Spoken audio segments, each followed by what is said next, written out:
আল্লাহ রাব্বুল আলামিন এই দিনে হাজিদেরকে দেখে বলেন, যারা আরাফার মাঠে এসেছেন তাদেরকে দেখে বলেন যে আমার এই বান্দারা দূর দূরান্ত থেকে সফর করে এখানে এসেছে, ওদের চেহারাগুলো তাকিয়ে দেখো, ক্লান্ত, ক্লিষ্ট, চুলগুলো এলোমেলো, পরিশ্রান্ত। তারা আমার রহমতের প্রত্যাশী, অথচ তারা কেউ আমার আযাব দেখে নাই। হে ফেরেশতারা, তোমরা সাক্ষী থাকো, আমি তাদের সবাইকে মাফ করে দিলাম। এবং নবী সাল্লাল্লাহু আলাইহি ওয়াসাল্লাম বলছেন যে আজকের দিনে যত মানুষকে আল্লাহ পাক জাহান্নাম থেকে মুক্তি দিবেন, অন্য কোনো দিনে এত মানুষকে আল্লাহ পাক মুক্তি দিবেন না। আল্লাহ পাক আমাদেরকে সবাইকে জাহান্নাম থেকে মুক্তি দান করুন, আমিন।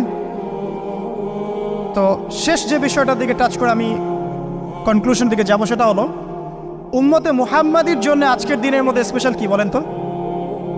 এটা হচ্ছে আমাদের মূল পয়েন্ট। আজকের দিনে ফজিলত জানলাম, আমরা আমলগুলো জানলাম, সব ঠিক আছে, কিন্তু আমাদের জন্য আসলে স্পেশাল কি জিনিস?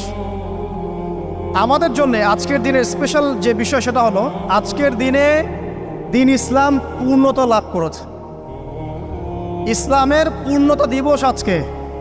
23 বছর দিন ইসলাম প্রচার করার পরে আজকের দিন আল্লাহ পাক বলেছেন দিন পূর্ণ করে দিলাম।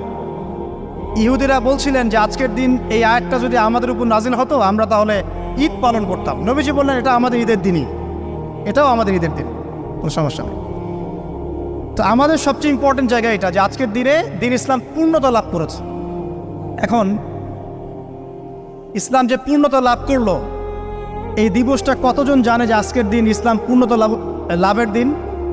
আমরা অনেক দিবসের কথা জানি, আন্তর্জাতিক দিবস, জাতীয় দিবস, পারিবারিক দিবস, জন্মদিন, মৃত্যুদিন, হ্যাঁ, অনেক দিবসের কথা আমরা জানি। ইসলামের পূর্ণতা দিবস কতদিন জানেন? কতজন জানেন?